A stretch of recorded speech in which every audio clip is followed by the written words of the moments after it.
ప్రభు అయిన యేసుక్రీస్తు నామానికి స్తోత్రాలు. అందరికీ ప్రైజ్ ది లార్డ్. ఈ దినం నాడు దేవుడి వాక్యం చూసుకుందాం. దానియేలు గ్రంథంలో చూసుకుందాం. దానియేలు ఎలా బహుప్రియుడుగా పిలువబడ్డాడు, ఎలా గ్రహింపు శక్తిని పొందుకున్నాడు. గ్రహింపు శక్తి ఎంతో గొప్పది, శ్రేష్టమైనది, విలువ కలిగిన ఉంటుంది. ఒక విషయంను గ్రహించడం అనేది మనుషుల వలన జరిగేది కాదు, అది దేవుడు ఇస్తేనే జరిగేది. గ్రహించాలి ప్రతి మాటను, ప్రతి పనిని, ప్రతి పద్ధతిని, ప్రతి నడవడికను, ప్రతి పరిస్థితిని మొట్టమొదటగా గ్రహిస్తేనే ఆ గ్రహింపులోనే మన విజయం సాధిస్తాం.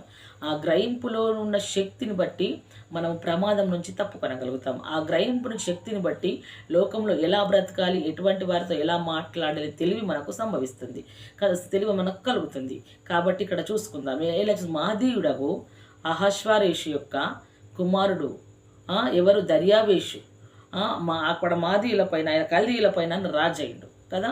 కల్దీయుల పైన రాజైనప్పుడు అతని ఏలుబడిలో మొదటి సంవత్సరం అందు దానియేలు ఏమి కనుగొన్నాడు? ఇక్కడ దానియేలను నేను యెహోవా తన ప్రవక్తయగు ఇర్మియాకు ఏమని సెలవిచ్చినట్లు యెరూషలేము పాడుగా ఉండవలసిన 70 సంవత్సరములు పూర్తి అయ్యున్నవి అనేది, పూర్తి అయి ఉన్నవని నేను గ్రంథము వలన గ్రహించి తిని అంటున్నాడు. గ్రంథము చూసి అక్కడ ఏమంటున్నాడు?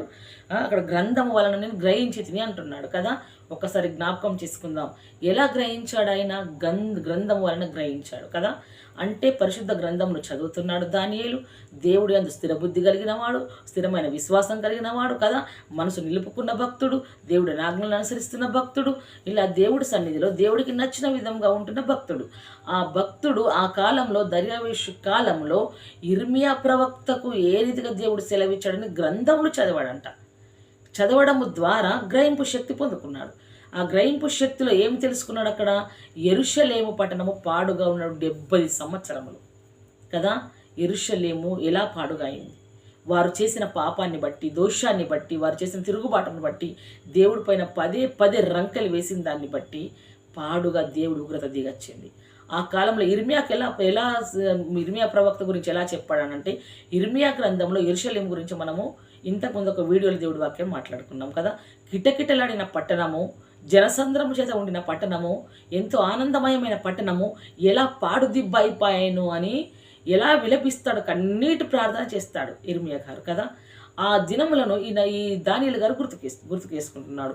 యెరూషలేము 70 సంవత్సరములు పాడుగా ఉండవలసిన దినము సంపూర్తి అవుతున్నవని గ్రంథం వలన తెలుసుకున్నాడు. తెలుసుకొని ఏం చేశాడు? తెలుసుకొని ఆయన ఖాళీగా లేడు కదా. ఒక పట్టణము పాడైపోతుంది, ఆ పట్టణం పాడుదిబ్బగా ఉంది, ఆ పట్టణం కొరకు ప్రార్థించాలి, ఆ పట్టణమును విడిపించాలి, ఆ పట్టణము ఎలా ఉండేది, ఆ పట్టణం ఎవరి చేత ఏర్పరచబడినది, ఎవరి చేత ఘనతకెక్కింది, ఆ పట్టణం అనేది పూర్తిగా గ్రహించాడు. పూర్తిగా గ్రహించి దానియేలు నాకు వచ్చింది ఎందుకు ప్రభువా అని పక్క జరగలేడు. క్రీస్తులో ఉన్నాడు, ఆయన దేవునిలో ఉన్నాడు కాబట్టి, దేవుడి సంకల్పంలో ఉన్నాడు కాబట్టి దానియేలు ఇక్కడ అంటున్నాడు 3వ గ్రంథం ఏమంటున్నాడు? అంతటా నేను గోనెపట్ట కట్టుకొని, ధూళి పైన పోసు వేసుకొని ఉపవాసం ఉండి ప్రార్థన విజ్ఞాపనలు చేయుటకు ప్రభువగు యెహోవా దేవుని ఎదుట నా మనసును నిబ్బరము చేసుకుంటుని. హల్లెలూయా. ఎలానట? ఆయన ఉపవాసం ఉండి తను మొట్టమొదటిగా గోనెపట్ట కట్టుకున్నాడు, దుఃఖ వస్త్రం వేసుకొని ఏమంటున్నాడు? ఆయన తల మీద ధూళిని వేసుకున్నాడు, కన్నీటిని, దుఃఖమును, సడలింపును వేసుకున్నాడు. ఆయన వేసుకొని ఏమంటుండు? ఉపవాసం ఉన్నాడు. ఉపవాసం ఉండి ప్రార్థించి విజ్ఞాపనలు చేయుటకు ప్రభువు ఈ దేవుని ఎదుట మనస్సు నిబ్బరంగా నిలుపుకున్నాడు. దేని కొరకు విజ్ఞాపన చేయాలనుకుంటున్నాడు భక్తుడు దానియేలు గారు? దానియేలు గారి గురించా? దానియేలు గారి కుటుంబం గురించా?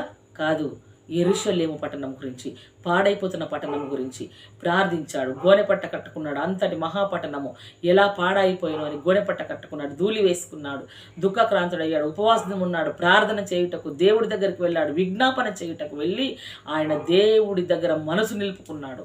యథార్థంగా ధైర్యంగా వెళ్ళాడు. ఎందుకు ధైర్యంగా వెళ్ళడం మనకు ముందు ఇంకా మాట్లాడుకుందాం కదా. మరి నీవు నేను పాడైపోతున్న ప్రజల గురించి, పాడైపోతున్న సంఘాల గురించి, నశించిపోయే ఆత్మల గురించి, దిగజారిపోతున్న తోటి విశ్వాసుల గురించి, పాడైపోతున్న కుటుంబాల గురించి మరి మనం ఎలా ప్రార్థిస్తున్నాం? మనము భారం కలిగి ప్రార్థిస్తున్నామా? విజ్ఞాపన చేయుటకు ఆయన మనస్సు నిలుపుకున్నాడు దేవుడి ఎదుట కదా. ఉపవాసం ఉండి ఇవన్నీ చేసి అలా చేయుటకు ఆయన మనసు నిలుపుకున్నాడు దానియేలు గారు.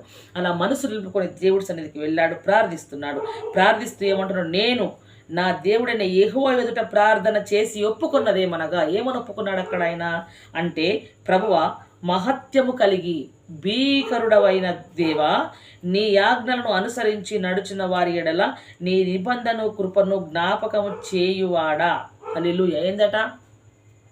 ఏం చెప్పాడు? నా దేవా, నీ మహత్యమును నీ భీకరము, మహత్యము కలిగిన దేవుడు, భీకరం కలిగిన దేవుడు, నీ ఆజ్ఞలను అనుసరించి నడుస్తారు చూడు, వారి ఎడల నువ్వు ఎలా ఉంటావంటే నీ నిబంధనను, నువ్వు చేసిన నిబంధన ఏదైతే ఉందో వాగ్దానము, ఆ నిబంధనను స్థిరపరచువాడవు. నువ్వు ఆజ్ఞలను అనుసరించేవాడి ఎడల నిబంధనను, నీ కృపను జ్ఞాపకం చేసుకుంటావు నీవు అంటున్నాడు. అంటే పట్టణమే అలా పాడైపోయింది. ఎలా జ్ఞాపకం చేసుకుంటాడు దేవుడు? మరలా వారు మరలేరు కదా. కానీ ఇక్కడ మనం ఇంకా ముందు చూద్దాం అని చెప్పి మాట్లాడుతున్నాడు ఆయన. చెప్పి ఏమంటున్నాడైతే, మేమైతే నీ దాసులకు ప్రవక్తలు నీ నామమును బట్టి ప్రార్థన చేశారు. రాజులకును మా అధిపతులకును మా పితరులకును ఆయా దేశం జనులందరికీ చెప్పిన మాటలు ఆలకింపక నీ ఆజ్ఞలను నీ విధులను అనుసరించుట మాని పాపమును దుష్టులమునై చెడుతనమంత ప్రవర్తించి తిరుగుబాటు చేసిన వారము. ప్రవ్వ, నీవే నీతిమంతుడవు. మేమైతే సిగ్గు చేత ముఖ వికారము నొందిన వారము. మేము నీ మీద తిరుగుబాటు చేసితిమి. దానిని బట్టి నీవు సకల దేశములకు మమ్మను తరిమితివి. యెరూషలేములోని యూద దేశంలోను నివసించుచు స్వదేశములుగా ఉంటున్నట్టు దేశవాసులుగా ఉన్నట్టు అందరిని మాకును ఈ దినమున సిగ్గే తగియున్నది అంటున్నాడు. ఈ వచనం అంతా ఎందుకు చదివాను అని అంటే, అక్కడ అంటున్నాడు దానియేలు భక్తుడు, మేము మీ ప్రవక్తలు ఇవన్నీ చెప్పి మేము ఇవ్వి మా సొంత నిర్ణయాల చేత మేము పాపం చేశాం అంటే తనను కూడా కలుపుకుంటున్నాడు. అక్కడ విశ్వాసులు యెరూషలేము పట్టణంతో కూడా కలుపుకొని ఇది నాది అన్నట్టు చెప్తున్నాడు దేవుడికి.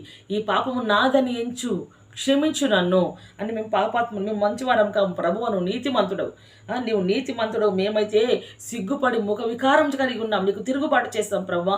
మేము నీ చేత తరమపడ్డ ప్రజలమై ఉంటున్నాం, ఎక్కడ నివసించలేని వారమై ఉంటున్నాం. మాకు సిగ్గే, ఈ దినమున మాకు సిగ్గే తగి ఉన్నది, సిగ్గే కలిగి ఉన్నదని ఆయన పశ్చాత్తాపడుతున్నాడు. ఈ కింది వరకు అంతా చూసినట్లయితే సంపూర్తిగా దేవుడికి ఆయన ఒప్పందం చేసుకుంటున్నాడు. మేము పాపులము మమ్మల్ని కరుణించుము అని అంటున్నాడు దేవుణ్ణి. మేము మా దేవుడిని యెహోవా మాటను వినలేదు కనుక ఆయన మా సమస్త కార్యములను విషయమై న్యాయస్థుడై ఉండి సమయమును కనిపెట్టి ఈ కీడు మా మీదకి రాజేసేని అంటున్నారు వాళ్ళు కదా. అప్పుడు అంటున్నాడు ఇక్కడ ఏమంటున్నాడు దానియేలు, ప్రభువా, మా పాపమును బట్టి మా పితరుల దోషమును బట్టి యెరూషలేమును నీ జనములను చుట్టూనున్న సకల ప్రజల ఎదుట నిందాస్పదమైనది. ఎలా అయిందట? దేవుడు అక్కడ ప్రజలందరి ఎదుట నీ ప్రజలమైన మేము పాపం చేస్తాం కాబట్టి యెరూషలేము అందరి చుట్టూన్న ప్రజలందరికీ అవమానాస్పదంగా ఉన్నది, శాపాస్పదంగా ఉన్నది, నిందాస్పదంగా ఉన్నది, పనికి రాకుండా ఉన్నది. కాబట్టి ప్రవ్వా, యెరూషలేము నీకు ప్రతిష్ఠితమైన పర్వతము. హల్లెలూయా. యెరూషలేము నీకు ప్రతిష్ఠితమైన పర్వతం. యెరూషలేము నువ్వు ప్రతిష్ఠించావు ప్రవ్వా. ఆ పర్వతము నీకు ఇష్టమైనది ప్రవ్వా. అక్కడ నీవు నివసించావు ప్రవ్వా. జ్ఞాపకం చేసి ఏమంటున్నాడు అంటే, ఆ పట్టణం మీదకి వచ్చిన నీ కోపమును నీ రౌద్రమును తొలగింపమని నీ నీతి కార్యములను బట్టి విజ్ఞాపన చేసుకొనుచున్నాను అంటున్నాడు కదా. ఏందట? దేవుడి నీతి కార్యములను బట్టి నీ ఉగ్రతను చాలించు ప్రవ్వా, నీ ఉగ్రతను చాలించు ప్రవ్వా అని బ్రతిమలాడుతున్నాడు. బ్రతిమలాడటమే కాదు, ఇంకో మాట అంటాడు, ఇప్పుడైతే మా దేవ దీనిని బట్టి నీ దాసుడు చేయి ప్రార్థనలను విజ్ఞాపనలను ఆలకించి ప్రభువు చిత్తానుసారముగా. హల్లెలూయా. ఏమంటున్నాడు? ఇప్పుడైతే ఏదేమైనా సరే ప్రవ్వా, ఇప్పుడైతే నా ప్రార్థనను విను, ఇప్పుడైతే నీ దాసుడైన నేను ఆ పట్టణం గురించి ప్రార్థిస్తున్నాను, నీ ఎదుట నా ప్రార్థన విను అని చిత్తానుసారంగా శిథిలమైపోయిన నీ పరిశుద్ధ స్థలము మీదికి నీ ముఖ ప్రకాశము రానిమ్ము. హల్లెలూయా. ఆయన ప్రకాశిస్తే కరువు, కాటకాలు, దుఃఖము, వేదన, రోగము, శాపము, పాపము సమస్తం తొలగిపోతుంది. కాబట్టి దానియేలు తెలివి కలిగి గ్రహింపు శక్తిలో కలిగిన వాడై దేవుణ్ణి ఒప్పిస్తున్నాడు. యెరూషలేము పట్టణం వైపు ఉండి దేవుణ్ణి మెప్పిస్తున్నాడు.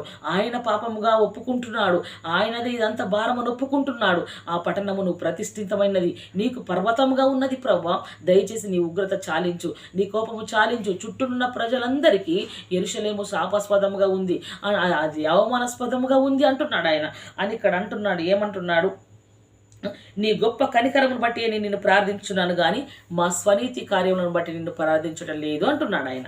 అని ఏమంటున్నాడు? నీ సన్నిధిలో నిలబడి ప్రార్థించడం లేదు ప్రవ్వా, మేము నీ సన్నిధిలో నిలబడి నేను ప్రార్థిస్తున్నాను చూడు, నీ గొప్ప కనికరమును బట్టి నేను ప్రార్థిస్తున్నాను. నీవు కనికరం గల దేవుడు, కరుణా వాత్సల్యముల గల దేవుడు, పశ్చాత్తాపడితే తిరిగి మమ్మల్ని ఆశీర్వదించే దేవుడు, మమ్మల్ని నిలబెట్టే దేవుడు, బ్రతికించువాడవు నీవే. నీవు కనికరం గల దేవుడు కాబట్టి నీ గొప్ప కనికరమును బట్టే మేము ప్రార్థిస్తున్నాము కానీ నీ గొప్ప కనికరమును బట్టి మేము ప్రార్థించాము కానీ మా స్వనీతి కార్యములను బట్టి నీ సన్నిధిలో మేము నిలవబడలేము. అంటే ఎప్పుడో మేము చేసిన మేలులు, ఏదో చిన్న చిన్న ఉపాయాలు, చిన్న చిన్న సహాయాలు చేసిన వాటిని బట్టి ప్రభు అవి చేసినాం కదా మాకు చెయ్యి అని రాలేము. కానీ నీ గొప్ప కనికరమును బట్టి నీ సన్నిధిని నిలబడి ప్రార్థిస్తున్నాము ప్రభు అని ప్రార్థించి ఆయన ఒప్పుకుంటున్నాడు. దేవుడి దగ్గర జ్ఞాపకం చేస్తున్నాడు, చేసి అంటున్నాడు ఇక్కడేమని, మా దేవ చెవియొగ్గి ఆలకింపుము, నీ కన్నులు తెరిచి నీ పేరు పెట్టబడిన ఈ పట్టణం మీదికి వచ్చిన నాశనమును, నీ పేరు పెట్టబడిన ఈ పట్టణమును దృష్టించి చూడుము. హల్లెలూయా. నువ్వు ఒక్కసారి కన్నులు తెరువు ప్రభు. మా ఎక్కడ దేవుడు గుడ్డివాడా, నిద్రపోయేవాడా కాదు కదా. అంటే మనం చేసిన తిరుగుబాటు, మనం చేసిన పాపాలన్నీ ఆయనకు అడ్డొస్తున్నాయి కదా.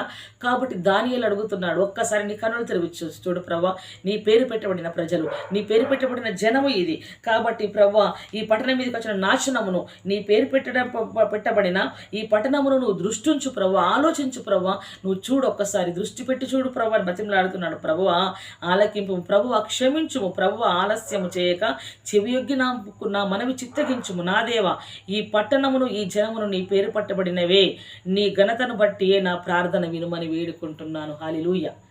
చిత్తగించుము, క్షమించుము, మన్నించుము ప్రభువా. నా దేవా ఈ జనము నీ పేరు పెట్టబడిన వారి, నీ ఘనతను బట్టి నేను ప్రార్థిస్తున్నాను, నువ్వు గొప్ప దేవుడు అని ప్రార్థిస్తున్నానని ప్రార్థిస్తున్నాడు.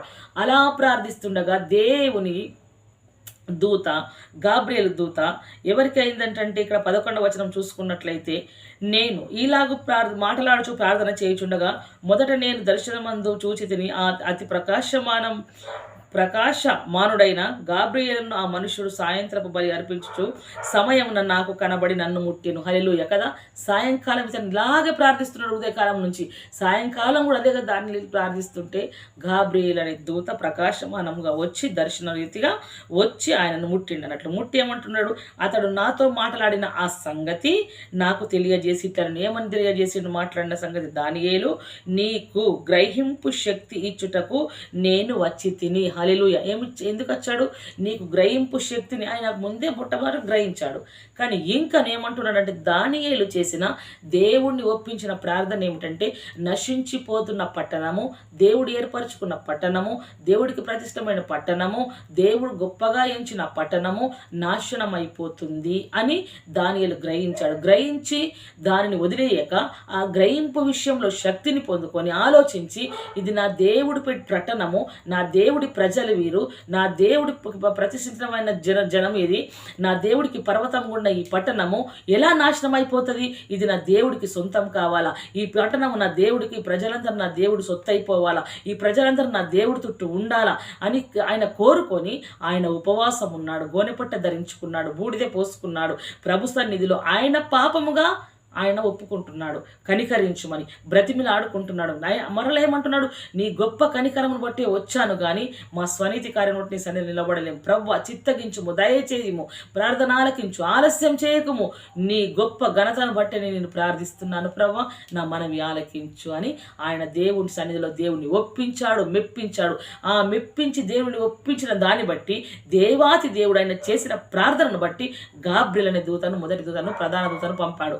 ప్రధాన దూతను పంపినప్పుడు ఆ ప్రధాన దూత వచ్చి అక్కడ ఏమంటుందంటే, దానియేలు దర్శన రీత్యా కనబడింది. ప్రార్థనలో సాయంకాలం అని ఏం చేస్తున్నాడు, ఊరికే కూర్చోలేడు. సాయంకాలం కూడా దేవుడి సన్నిధిలో సాయంకాలం నైవేద్య బలిగా ప్రార్థిస్తున్నాడు. అలా అప్పుడు ఆ సమయంలో దూత వెళ్ళి దర్శన రీత్యా కనబడిన నోటిని ముట్టి ఏం చెప్పాలనుకున్నా చెప్పింది అని అంటే, దానియేలు నేను నీకు గ్రహింపు శక్తినిస్తున్నాను అంది. అని ఇంకొక మాట అంటుంది, ఏమన్నా, నీవు బహుప్రియుడవు గనక నీవు విజ్ఞాపన చేయ నారంభించినప్పుడు. హల్లెలూయా కదా. మనం ఇప్పుడే మాట్లాడుకున్నాం కదేమని, నీవు విజ్ఞాపన చేయ ఆరంభించిన, నీవు బహుప్రియుడవు దానియేలు, నీవు బహుప్రియుడవు గనుక నీ విజ్ఞాపన చేయనారంభించినప్పుడు ఈ సంగతి నీకు చెప్పుటకు వెళ్ళేవలనని ఆజ్ఞ బయలుదేరెను. హల్లెలూయా. ఎప్పుడు చేశాడైనా విజ్ఞాపన చేయడము? ఇక్కడ మొదలు పెట్టాడు. పాడైపోతున్న ఆ పట్టణమును, దిబ్బగా ఉన్న ఆ పట్టణమును చూసి, నశించిపోతున్న ఆ పట్టణమును చూసి దానియేలు ఉపవాసం ఉండి ప్రార్థించుటకు, విజ్ఞాపన చేయటకు దేవుడి సన్నిధికి వెళ్ళాడు. అగో చూడు, పాడైపోతున్న దానిని బట్టి దానియేలు ప్రార్థించుటకు వెళ్ళాడే, అక్కడ దేవుడు గమనించాడు. నీవు నేను కూడా పాడైపోతున్న ప్రజల గురించి, పాడైపోతున్న విశ్వాసుల గురించి, పాడైపోతున్న యవ్వనస్తుల గురించి, నశించిపోతున్న ఆత్మల గురించి దేవుడి సన్నిధిలో ప్రభువు అనేవు ఆ పట్టణం ఒకప్పుడు ఎలా ఉండి, ఆ కుటుంబం ఒకప్పుడు ఎలా ఉండే ఇప్పుడు ఇలా అయిపోయింది ఏంటి, వారి గురించి నేను నా పాపంగా ఒప్పుకొని దేవుడి సన్నిధికి తీసుకెళ్తాను. విజ్ఞాపనకు నీవు దేవుడి సన్నిధిలో యథార్థంగా కూర్చున్నావా, దేవుడి దూత మన దగ్గర కూడా దిగొస్తుంది. ఇక్కడ జరిగింది అదే, దేవుడి వాక్యం మనకు తేటగా కనబడుతుంది. ఎప్పుడైతే నీ విజ్ఞాపన చేయనారంభించినప్పుడు అంటున్నది, నీ విజ్ఞాపన చేయనప్పుడు ఎప్పుడైతే ప్రారంభించావో అప్పుడే నాకు ఆజ్ఞ బయలుదేరింది. ఈ సంగతి ఎలా బయలుదేరింది అని అంటే, ఈ సంగతులు నీకు చెప్పుటకు వెళ్ళుమని నాకు ఆజ్ఞ బయలుదేరింది దేవుడి దగ్గరికి నుంచి కదా. ఏమని, నీవు గ్రహింపు శక్తిని ఇస్తున్నాను, నీవు బహుప్రియుడవు అని బయలుదేరింది. ఇదంతా చూసుకున్నట్లయితే, గ్రహించి ప్రతి విషయంలో చూసుకున్నట్లయితే దేవుడి వాక్యం ఇదంతా చూసుకుంటాం మనం కదా. అలా అన్నట్లు దేవుడు ఎలా ఇచ్చాడు, మనం ఇక్కడ దేని గురించి మాట్లాడుకుంటున్నాం అంటే, మొట్టమొదట్లో మనం మాట్లాడుకున్నాం గ్రహింపు శక్తి బహుప్రియుడవు అనే పేరు ఎక్కడ వచ్చిందంటే విజ్ఞాపనము చేయడం ద్వారా వచ్చింది.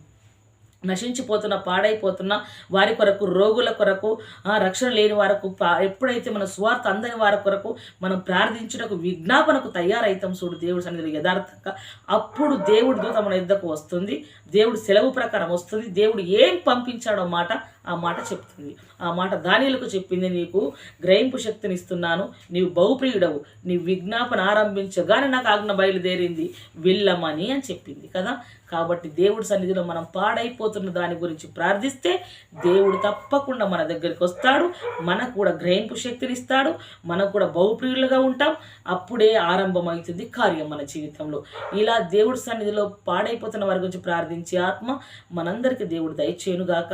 ఈ వాక్యం దేవుడు దీవించునుగాక. ఆమేన్. Praise the Lord. అందరూ సబ్స్క్రైబ్ చేయండి, లైక్ చేయండి, షేర్ చేయండి. మెనోహోజియా ఛానల్ గురించి ప్రార్థించండి, పాల్గొనండి. Praise the lord.